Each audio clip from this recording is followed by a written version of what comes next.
Imagine if suddenly your city froze, the temperature dropped by 80 degrees Celsius, and over 90% of the world's population died frozen. After weeks of freezing, those who survived in their homes have water and electricity cut off. With nothing to eat and no way to stay warm, everyone starves. Our protagonist is the only one who prepared for the end of the world and has a comfortable life. And for those who can afford his price, he can provide a little food. His price is steep.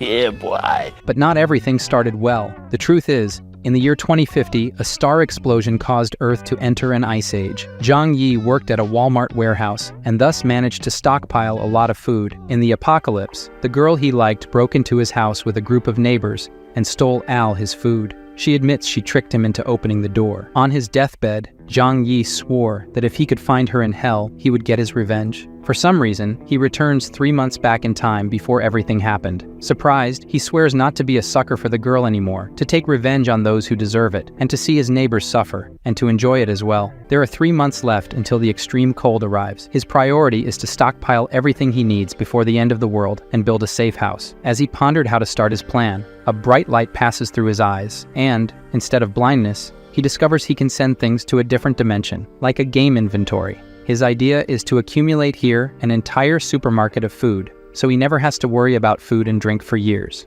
Thinking about all the good food he won't be able to eat in 3 months, Zhang Yi goes to a luxury restaurant to stuff himself, spends 50,000 Korean wons, and puts it all on his credit card because in 3 months, all his problems will be over. The girl Fang Yuqing, whom he had been in love with for years and never got anywhere with, and who betrayed him in his past life, along with her friend, sees that he went to a luxury restaurant. Her friend says she's lucky because this loser does everything for her, and he must be rich now. Fang Yuqing, in my last life, pretended to be innocent and virginal, and in the end, stole everything I had, even your arms. Right now, I want to kill that bitch right here. But that would land me in jail. I have to wait until the end of the world to do something. Zhang Yi flashes his bank card and asks, "Do you want to go shopping at the supermarket?" He uses them both to carry everything and show that he now has money, and they accept happily in hopes of making some profit. They ask, "Why so much food?" And the protagonist says, "You never know when an apocalypse might happen, and it's good to be prepared." The two opportunists complain that he's not carrying anything and that they're doing him a big favor. Now Zhang Yi owes them a luxurious dinner like the one he had before. Laughing coldly inside, Zhang Yi looks forward to the time when it's his turn to treat them very well. I'm looking forward to that too. At the market exit, his Aunt Lin with her grandson says, "You can't eat all of that alone. Give some to your aunt." After saying this, the 5-year-old grandson steals his shopping cart.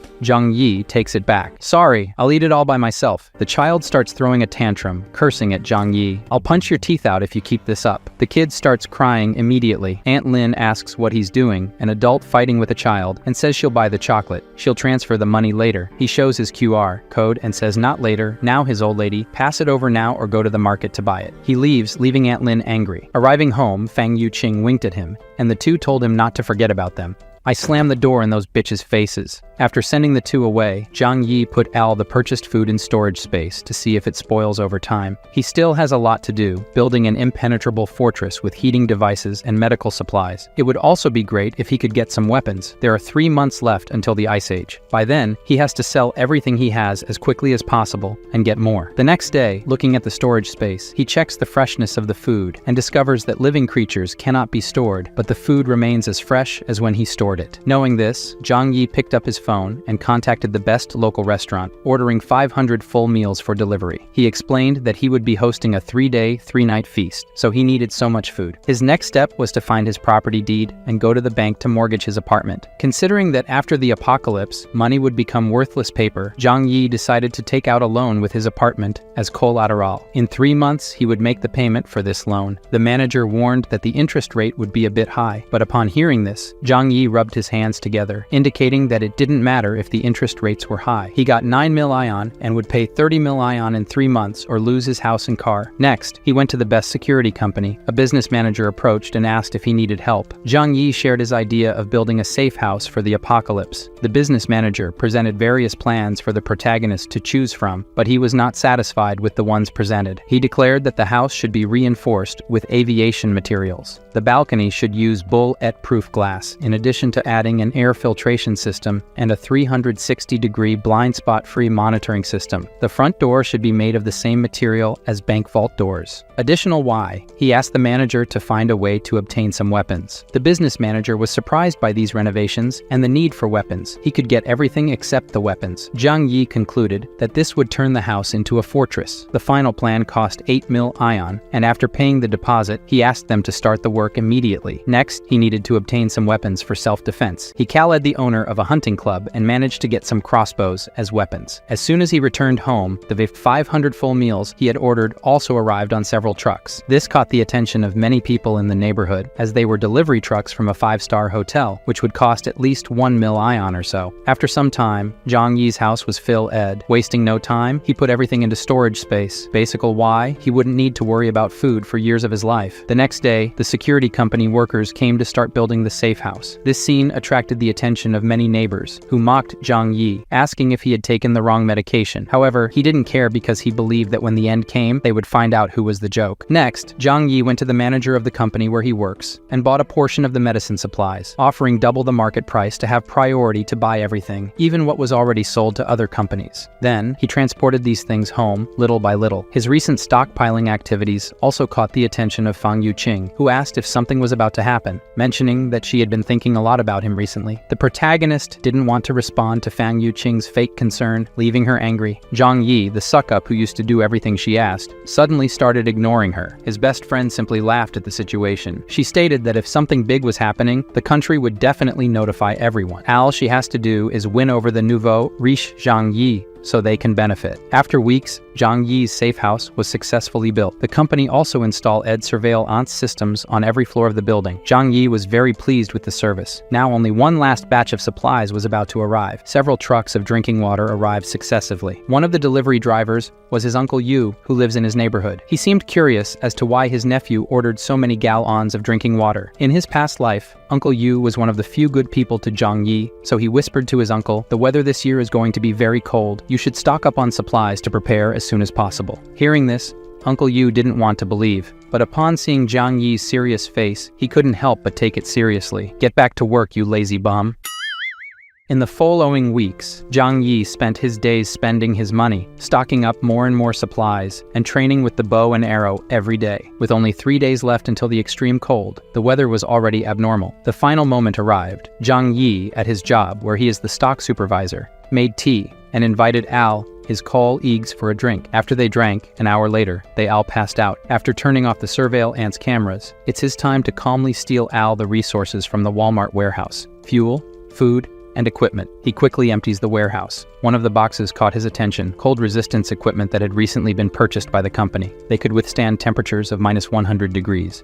To complete his perfect plan, Zhang Yi also took a special sleeping tea and joined his colleagues. 2 hours later, he is awakened by his employee saying they are screwed, the warehouse was robbed, they took everything. Upon hearing this, he pretends to be surprised. How did all the warehouse products disappear? The manager calls him asking about the warehouse supplies theft. Knowing that the entire warehouse was emptied at once without leaving any clues, and even the cameras didn't see, the manager immediately accuses the supervisor of planning this crime with more people. Zhang Yi, nervously smiling, says he's not competent enough for that. Everyone is taken to the police station to give statements, but nothing is found out. How could they find out that the warehouse was teleported? After the interrogation, the police officer says not to leave the city under any circumstances, as everyone is a suspect. Maliciously, Zhang Yi says he won't even leave the house. This incident on December 10th made news in the city. No one can believe that tons of supplies disappeared without a trace in less than 3 hours. It was also on this day that heavy snowfall began in the sky. Zhang Yi knew this was the beginning of the cold apocalypse. 3 days later at home, when the shockwave from a supernova explosion brings catastrophe to the entire planet, the temperature starts dropping rapidly overnight. Looking at the heavy snow through the window, Zhang Yi says that this time the story will be different. The people in the apartment owners group were nervous, as it was the first time they had seen so much snow in the city.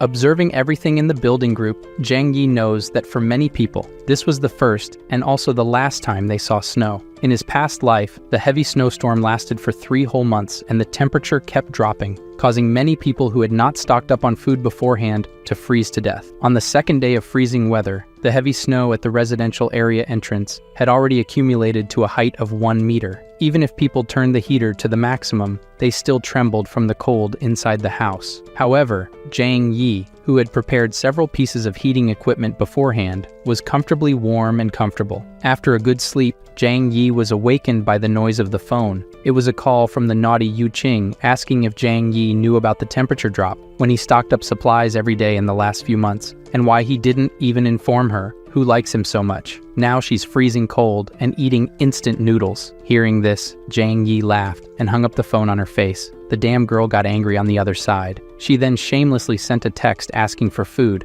and it wasn't even that way. Reading the message, Zhang Yi decided to troll a bit. He sent her a photo of a steak with wine, which she immediately recognized as top-quality Wagyu and a very expensive French wine. At that moment, the urge to have some became strong, and he asked her to eat it with him and drink wine too. Zhang Yi's response was, if she wanted, she could go to the market and buy it herself. Despite her anger, she calmed down, because she needed to please Zhang Yi to be able to go to his place too. After that, he just ignored her and went back to enjoying his meal. It was then that on the building's surveillance cameras on the iPad screen, he saw the show, Aunt Lin, who was the building manager, saying not to panic and not to fight over food. The extreme weather would last at most 2 or 3 days, and the neighborhood committee would help everyone through this. Aunt Lin warned that excessive hoarding of supplies is prohibited and would be reported to the authorities if discovered. However, one person spoke out against it, questioning how she could be sure that the heavy snowfall wouldn't last long. The surrounding residents also wanted to know, stating that if they didn't stock up on supplies now,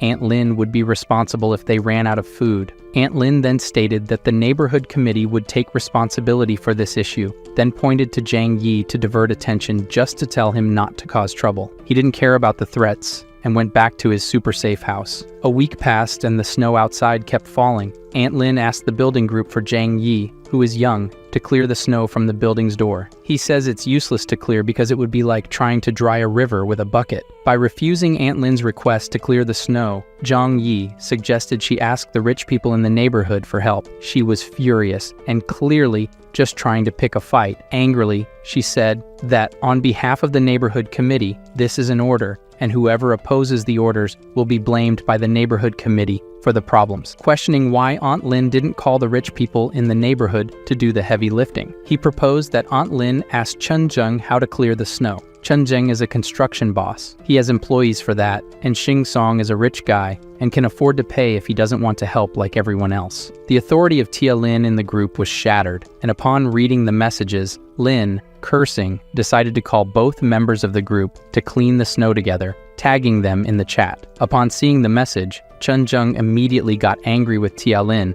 and with Zhang Yi for acting as if he owned the place. Xing Song sent an audio message in the group saying he was busy working hard and sent a photo to show how busy he was. Tia Lin was furious with the rich guy's response but didn't question anything. She just accused Zhang Yi of causing this confusion. Zhang Yi didn't bother and ignored the rest. Tia Lin was so furious that she called Zhang Yi personally to complain. He threatened her that if she kept talking nonsense and bothering him, he would kill her. Trembling with fear, she hung up and didn't say anything else in the group. While he was eating, a loud noise came from the front door, and Chen Zheng outside shouted, "You were acting all high and mighty in the chat, putting others against me in the group. I'm going to kill you now, punk." Zhang Yi grabbed his bow and went to the door, while Chen Zheng was kicking. Magically aiming through the door opening, he asked about who would kill whom first. Zhang Yi hit Chen Zheng's shin with an arrow. Through the peephole, he saw the arrogant guy on the floor, groaning in pain non-stop. No one would imagine that a silly and naive boy, an honest person, would have the courage to react like this. Chen Zheng didn't know that this was just the beginning of Zhang Yi's revenge. With the cold temperature, Chen Zheng could die if not treated in time. He would slowly die from infection, and weak would die from the cold. Struggling to reach the elevator, he didn't imagine that this kid he had seen 3 times in his life would do this to him. The truth is that Zhang Yi wanted to kill him at once. Realizing this, he got scared, grabbed the phone, and called an emergency, but because of the snow, any assistance was impossible. So he treated himself, taking advantage of the cold and numb leg. He removed the arrow himself, then picked up the phone again to threaten in the owner's group, telling Zhang Yi to watch his words. "Chen Zheng will kill you." Fearlessly, Zhang Yi responded confidently, "Come here again, and I'll kill you." This conversation left the curious ones in the chat group horrified. After all, no one in the region would have the courage to go against Chen Zheng. This was the first time someone directly confronted the guy. Furious, he grabbed the phone and called all his employees. In no time, a herd of people, each holding their own weapon, arrived at his house. Baldy led them all to Zhang Yi's door. "Zhang Yi,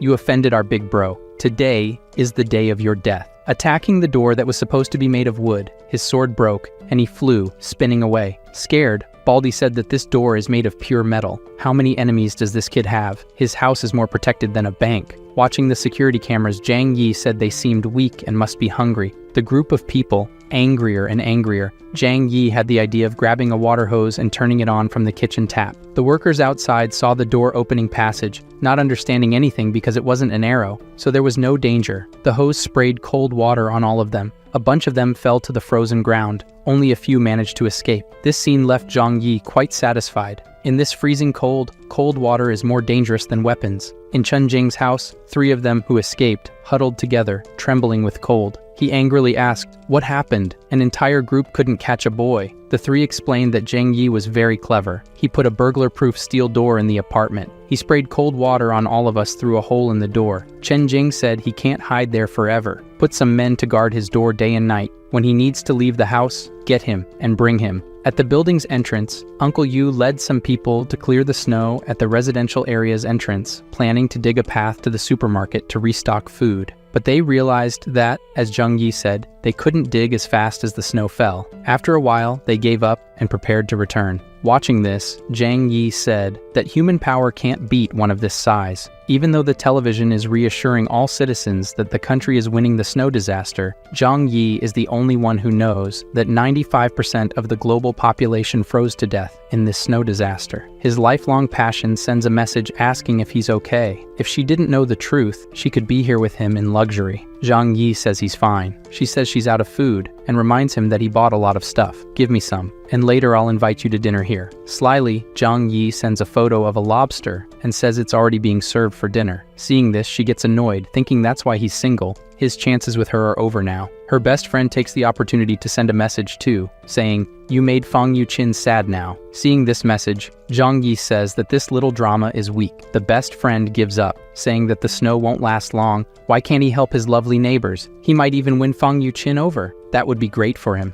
Zhang Yi ignores and responds with just an "oh." This pisses off the other bitch too. This loser suddenly turned so Alpha Sigma Red Pill? Yuqing gives up trying to figure out why his loser attitude changed so suddenly. They have the idea that if this loser isn't served anymore, they can use another one with less money. Yuqing called another loser, Zhou Ping. He came running and brought a big bag of supplies, saying it's all the food he has. Before Yuqing could fool another sucker, her friend slammed the door in his face. From the bitch's expression, she didn't even care. She was just thinking about getting revenge on Zhang Yi for ignoring her. With this additional bag, 5 days passed, and the snow kept increasing. While eating a piece of chicken while waiting for the real drama to begin, all the buildings were in the dark with the electricity cut off. Soon, neighbors started coming out of their homes, asking each other if they had electricity. Now, with water and electricity cut off, the heaters no longer worked. It was getting cold enough to die inside, under the blankets. Before finishing the chicken, Zhang Yi was picking his teeth and turning on the generator he had bought before, or stolen, because he also did that at the warehouse. Neighborhood committee member Aunt Lin is trembling as she holds her grandson. She never expected the snowstorm to last so long.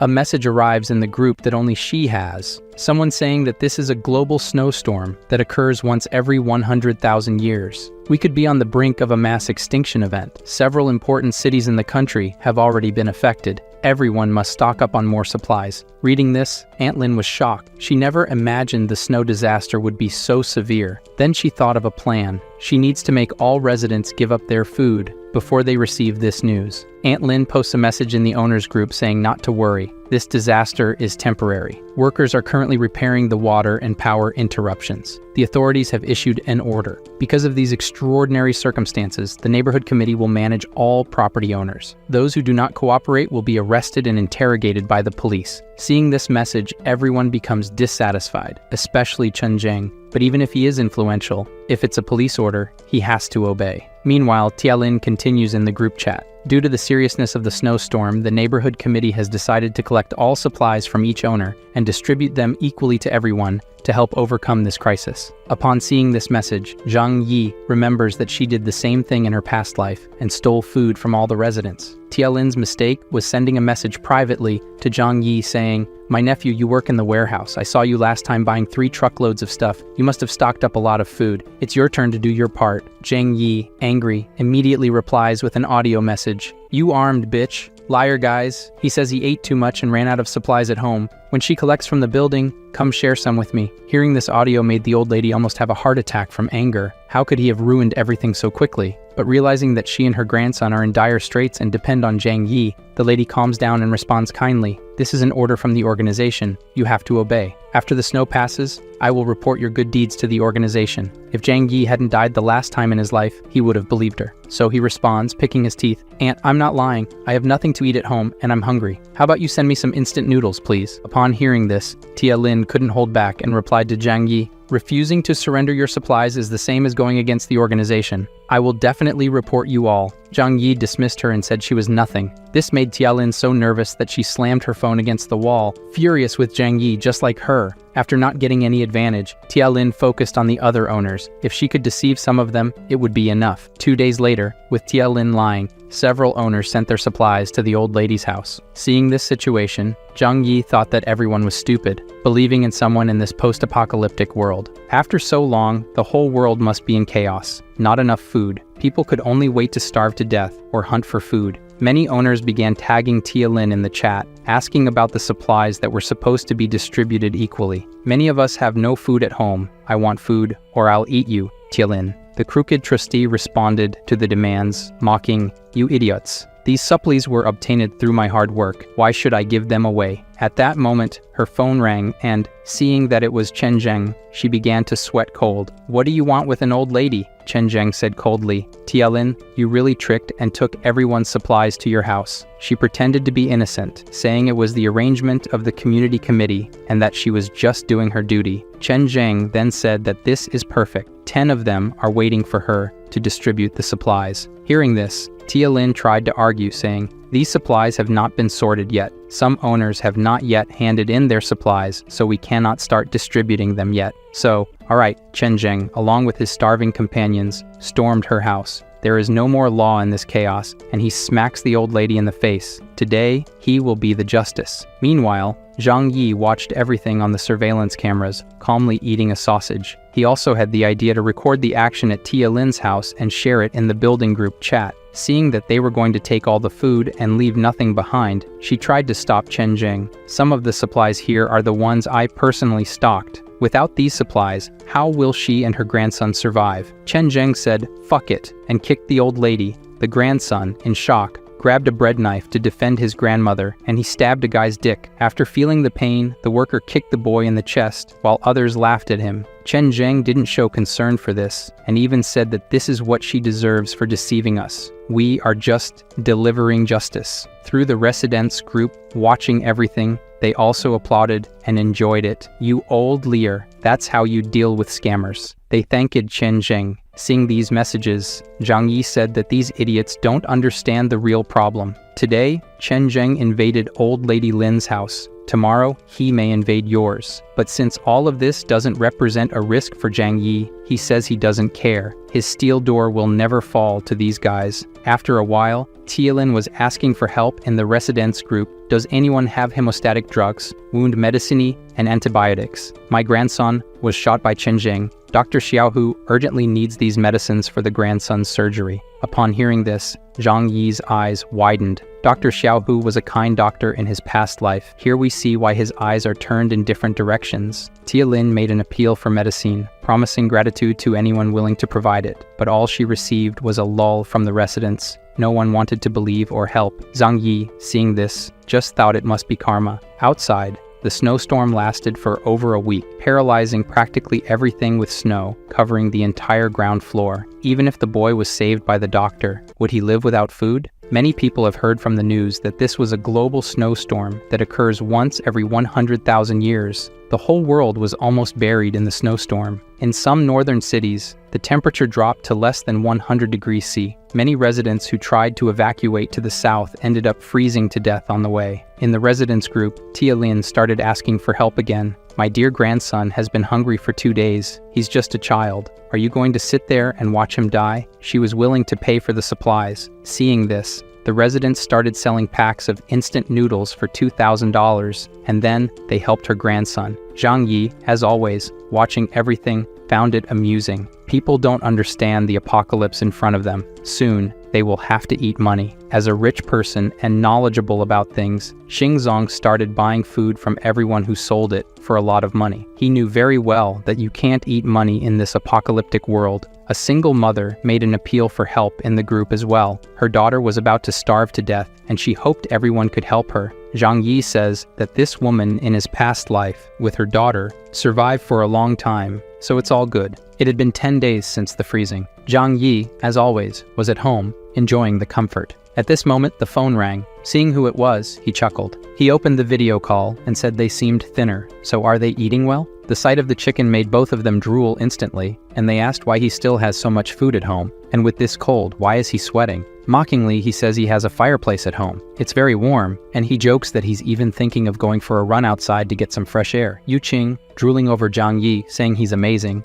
asked to take a bath inside with him. Without thinking twice, he rejected the invitation and even made a joke. The girl instantly became angry at Zhang Yi's words. It's okay if you don't want to help, but mocking them is not cool. So, is that how it is? You still think I'm a loser? Zhang Yi asked. If you want food, go find your rich boy. And he hung up the call. On the other end, Yu Qing got so pissed off that she threw her phone on the ground. Her loser wasn't a loser anymore. Her best friend still praised Zhang Yi. This guy is awesome. It's her loss for not enjoying the stuff at his place right now. He's better than the rich boys they used to hang out with. The two ended up in a fistfight because the girl wouldn't accept being called dumb. Meanwhile, the government stopped hiding the news of the snow disaster and issued a TV announcement. To meet everyone's electricity needs, power supply would only be available at night, and even then, the voltage would be sufficient only for low-power devices. Currently, all major power plants are shut down, and electricity is scarce. Everyone should use only their cell phones and a lamp or two. No electric showers. Everyone now knows that the ice disaster has no end date. After fighting for 10 minutes without losing their friendship,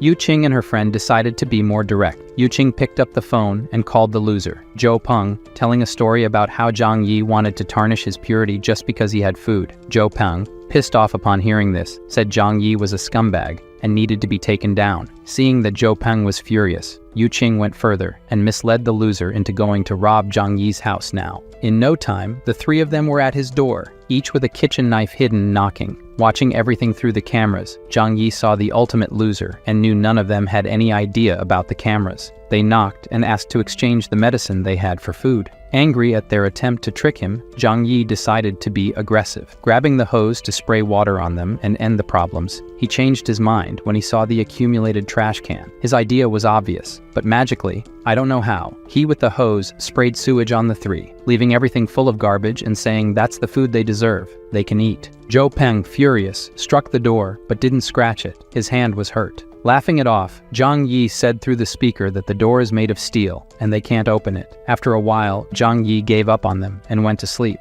However, he suddenly woke up to the sound of a gunshot. Even though he knew that sooner or later the law of the jungle would be put into practice, the sudden shot still startled him. Checking the surveillance camera images on the tablet, he realized that Chen Zheng and his employees were going from house to house, stealing supplies. Many met the same fate he had in his past life during the apocalypse. He even sent photos of what he could do to the building groups and claimed that he now controlled all the buildings. Watching the situation through the surveillance cameras, a new group was formed, where several residents denounced Chen Zheng's actions in the chat, stating the need to go against him soon. Zhang Yi was also added to the group and read the messages, having fun with it all. A retired veteran proposed leading an attack against Chen Zheng, receiving support. The veteran uncle suggested that they needed young volunteers to ensure security and weapons. A woman in the chat immediately sent an audio asking, Aunt Lin stole from them the other day. Can we trust Uncle and give him weapons? This divided the residents into two groups, with half wanting to go after Chen Zheng and the others just not trusting Uncle. Watching the discussion in the group chat, eating something sometimes, and watching through the cameras as Chen Zheng stole more and more houses, Zhang Yi decided he should do something to take this guy down because anyone who goes against him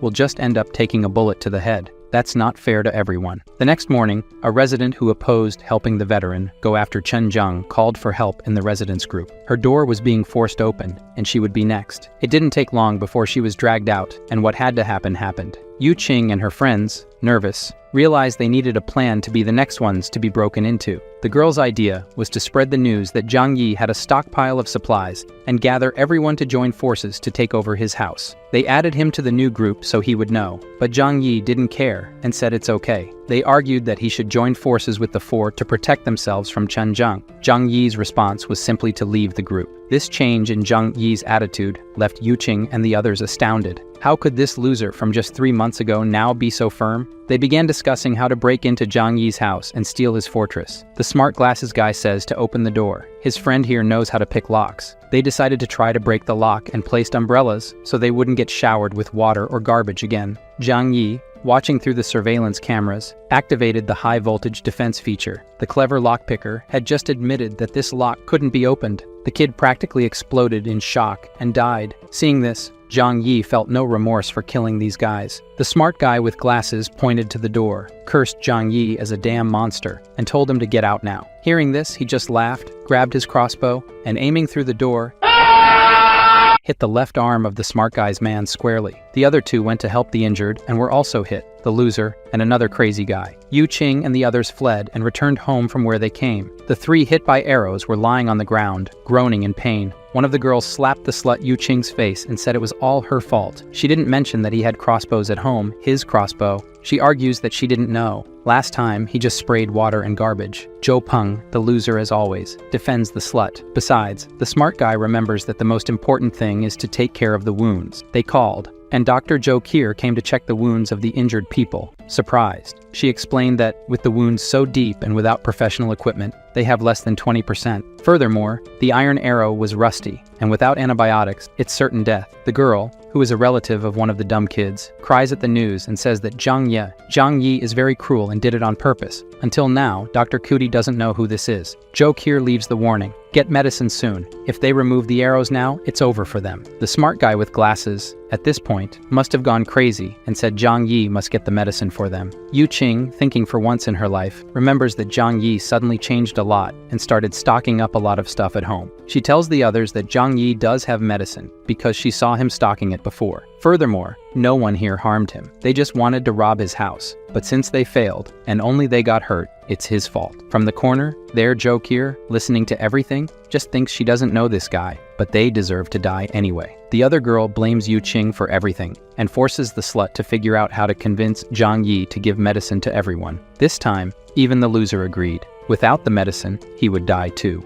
The plan now was to try to call him, which he answered easily. She is crying on the phone and says the boys are dying, and if he can help, Zhang Yi just asks why he should. Everyone has to die sooner or later. The crazy guy's sister takes the phone to say it's his duty to help because he injured the guys and they were rusty. Zhang Yi then says that he used arrows like that just for them to die anyway. To add insult to injury, he even says he won't help, but Yu Qing can come live with him. At that moment, the girl takes the phone back and says yes, he's yours from now on. Do whatever you want with her, says Zhang Yi. Her blood-sucking friend says to take her too. Zhang Yi says, just come, you can come now. He starts running right away to go. Her friend tries to pull her, and she just gets a push. Get away from me, you bitch, the cousin of one of the boys says, then gives her another slap in the face and calls her a schemer. As always, the slut looks at Zhou Peng, too much of a loser, and asks for his help. He has to make them let her go and be happy with Zhang Yi. She also says that Zhou Peng is a good man, but he's poor and weak. Zhang Yi's brother is the one who can make her happy now. The kid even falls in pain now. She bolted, trying to go to Zhang Yi's house, but the others stopped her. The reason is that everything is her fault, so Yu Qing doesn't have the right to thrive alone.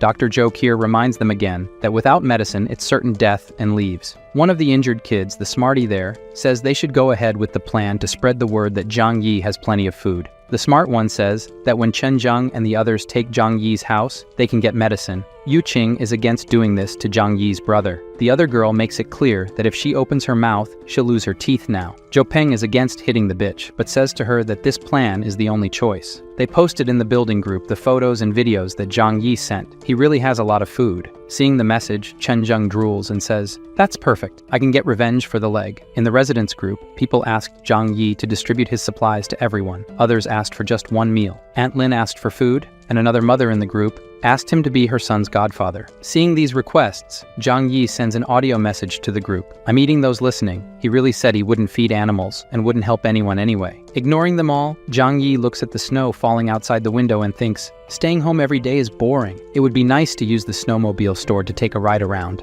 Suddenly, the phone receives a message from Dr. Jo Kier. She says her medicine and food ran out, and if he wants to negotiate. In her previous life, she died because she gave her last food to a mother with a hungry baby, and she starved to death. Zhang Yi remembers her as a good person, but says that the smarter the woman, the more dangerous she will be. Zhang Yi doesn't want to leave anything to chance and end up dying again. He replied, I can provide supplies, but you need to trade something for them. Seeing the message, Jo Kier says he can give her food for participating in a consultation with her. Look how cute she is, thinking she doesn't even know this guy. And now, Zhang Yi says instead he can provide medicine and food, but she needs to do him a favor. Zhang Yi needs her to be his spy and inform him of the residents' plans. The deal is that, accepting it or not, it's her choice to follow the crowd and die like everyone else or stand by his side. She wonders for a moment if this is right, but decides to accept. The first step is taken, guys. Our Zhang Yi has a lot of food, but lacks food, doesn't he? Then the smart guy with glasses sent a final threat. Zhang Yi, where are you?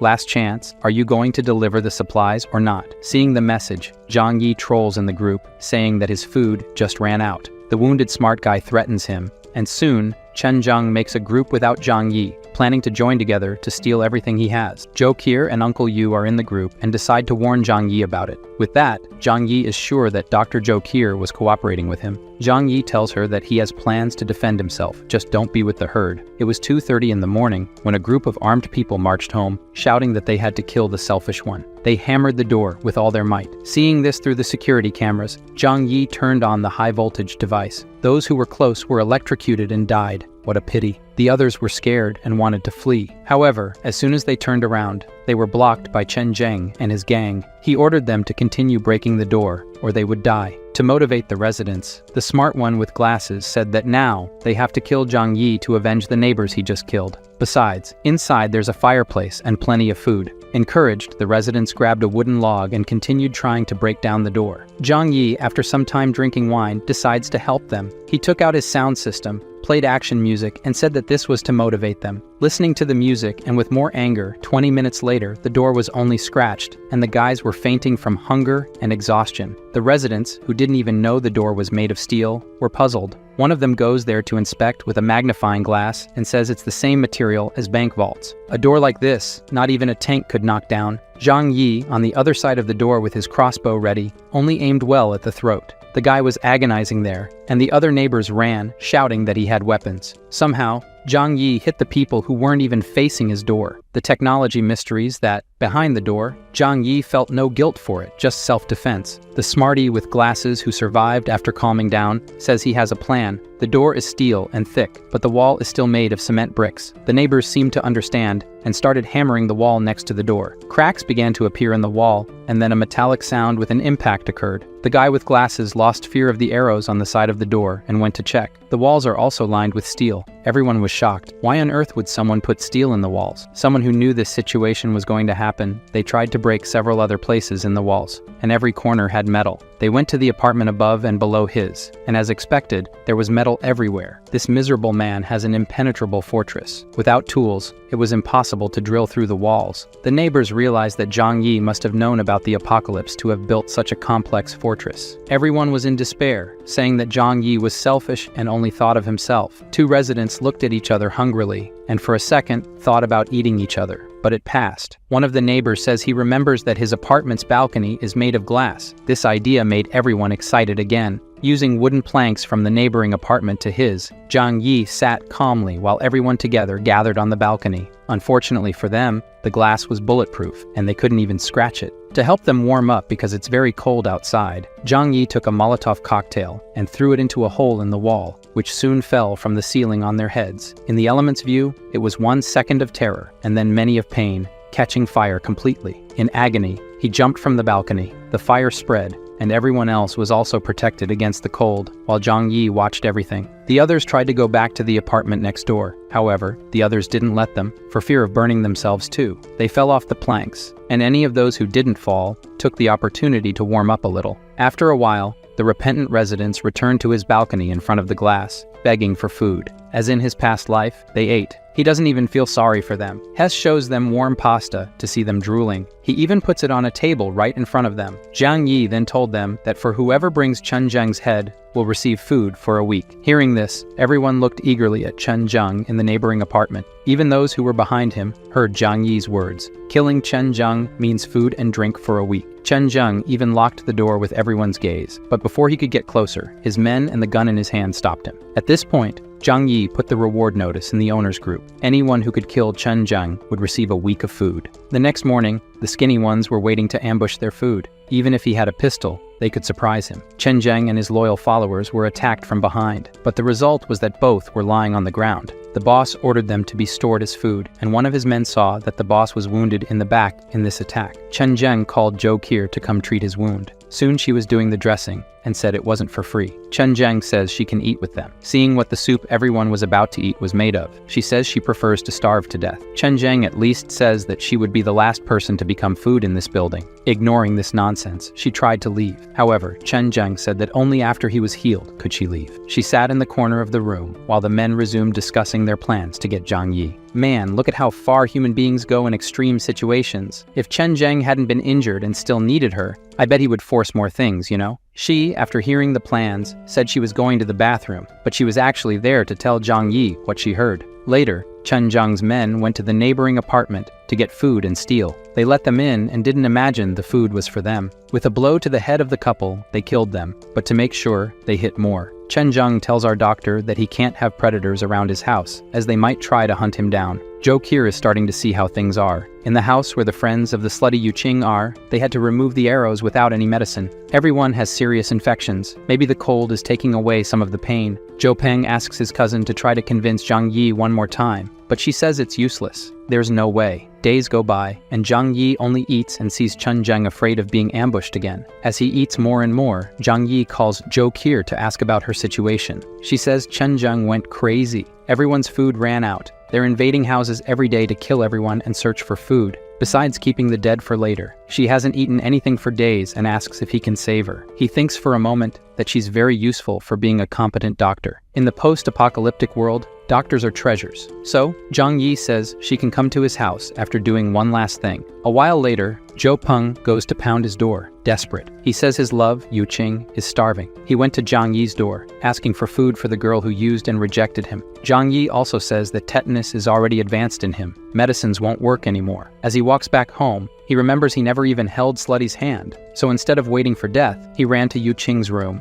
kneeled down, and asked her to marry him. She, disgusted, threw him away. The loser grabbed her by the neck, saying they'd get married in hell then. She slapped him in the face, saying she belonged to Zhang Yi. Zhen Peng then says he'll have to go to hell to get her. Then we go back to Dr. Zhou Qi. She told the men she would make a decent meal for them today. They won't even notice it's not regular meat. Pleased, they thought she forgot about pride. She tells them she doesn't want to die as much as they do. After helping a little, she says she'll take care of the rest alone. Putting something in the soup and stirring well, she had to make an effort not to vomit right there. Sometime later, she served everyone. The soup looked really nice, everyone said. To gain their trust, Zhou Qi also served herself a bowl of soup and went back to her room. Hoping her medicine would take effect, she put a whole vial of sleeping pills in it, and in minutes everyone was asleep. Relieved it worked, she sent a message saying everyone was asleep. What should she do next? Zhang Yi's order is to take everyone to the balcony. He was watching everything from the other side. Feeling cold, she asks if he intends to kill them. Hearing this, he threw a rope and said, "It's more or less that. She should tie everyone to the balcony railing." She says he could at least help, but he says she's the one being tested here. Tying everyone to the railing, she grabbed Chen Zheng's gun. Worried, he warned her to remove the magazine and throw the gun at him. She even tried to bargain if she should trust him, but with the argument that it's her only choice. Zhou Qi obeyed and threw the gun at Zhang Yi.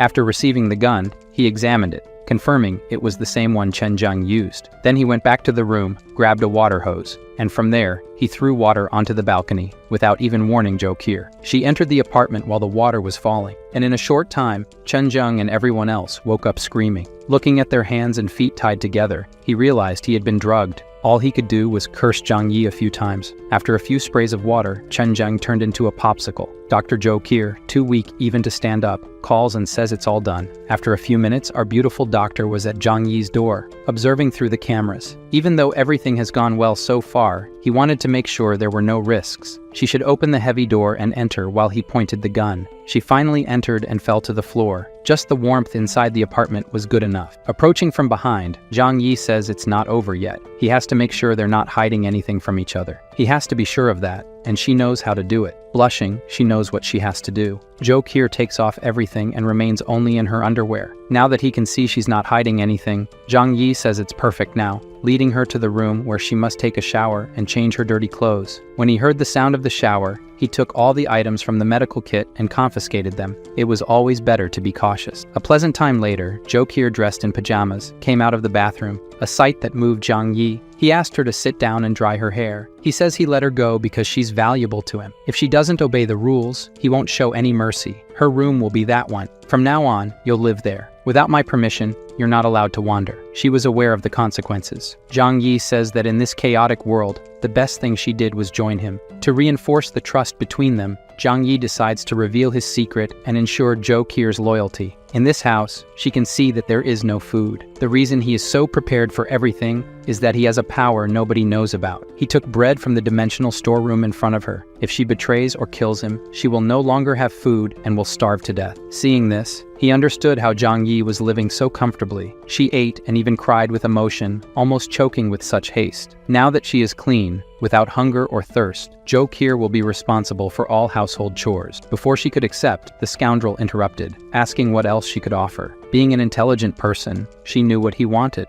Zhang Yi's eyes even widened with the sight. Besides companionship and help with the tasks, now they would be a couple. Like any couple, they would have their moment of exercise together, and our beautiful doctor, Joe Kier, would have plenty of food. The next day, looking at Joe Kier still sleeping, Zhang Yi says she must have been very tired from last night. Having a woman around when they can't leave the house anymore is very pleasant. She dressed, and they went to have breakfast, a life with more luxury than before the apocalypse. Zhang Yi threw one of the special cold coats to her. Going outside, Zhang Yi said she still has work to do. He handed her the baseball bat, even though she helped freeze the guys outside. Now Joe Kier must go there and destroy the frozen bodies. Without explaining why, she went there without hesitation and started to bash the popsicles. Meanwhile, Zhang Yi filmed all the hard work of the doctor. Not caring about being filmed, she continued to hammer. The purpose of the recording was to send it to the residents group and show everyone that Chen Zheng, the guy who was terrorizing everyone, is now in pieces. The people in their homes didn't even think to criticize or ask why the doctor was there. They just praised and celebrated. Pleased with how things turned out, Zhang Yi received a call from Yu Qing. Zhang Yi says he didn't know she was still alive. The girl with a crazy look says she heard about Chen Zheng's death and is now ready to be his woman, and that he must be with Joe Kier because he thought she was dead. Her friends behind her were ready to kill the girl, and they both heard the screams from the other side. Zhang Yi took advantage of this to mess with her mind even more, sending a picture of Joe Kier saying that she was his fiancée. When she saw the new message, she broke free from the two girls and ran to the phone,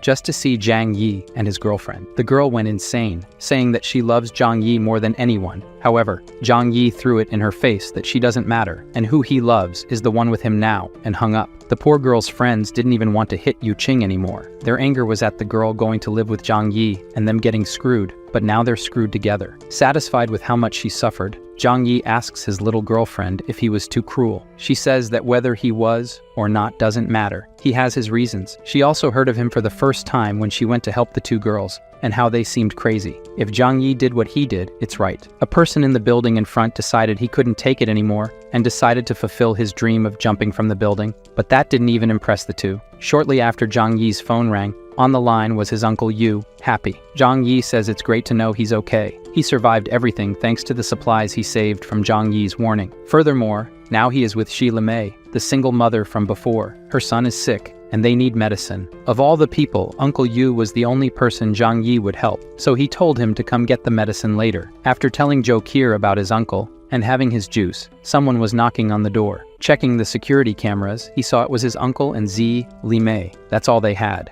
He didn't even open the door. He threw the medicine through the opening in the door onto the floor. His uncle thanked him for the help, but the woman wanted more than that. She knows he has a fireplace and asked to come in. Her baby needs to warm up. At this point, Zhang Yi says it's screwed. He didn't want to hurt Uncle Yu, but above all, safety comes first. He lied that the coal ran out and now he and his girlfriend have 7 or 8 coats to keep warm. Uncle didn't want to bother Zhang Yi anymore, but the woman insisted more and more on coming in because they couldn't if Jokir the doctor was with him. Zhang Yi's argument was that she's engaged to him, and that's why she's here. She blushed all over, hearing that. Finally, Uncle Yu got tired of hearing it and said that's enough. Just the medicine was great, they still have food. After sending them away, Zhang Yi was even tired. This woman in his past life survived for nothing. Since this conversation tired him out, he went to rest on his girlfriend's lap and have a great view. Zhang Yi thinks that Zi Limei being around could even mess up his plans. It's no wonder that when they returned home, Uncle came to ask why she was abusing his nephew's trust. She even says it's all for the baby's best interest, but Uncle reminds her that he owes his nephew. If it weren't for him telling him to save food before the apocalypse, he would have nothing. Instead of agreeing, Zi Limei claimed that Zhang Yi didn't give medicine to help. Everything was for him to collect favors later, saying that Zhang Yi is a selfish man. Uncle, hearing this, shouted that everything has limits. He may be old, but he's not stupid. If she badmouths him again, she'll be alone. The smart woman let the subject drop.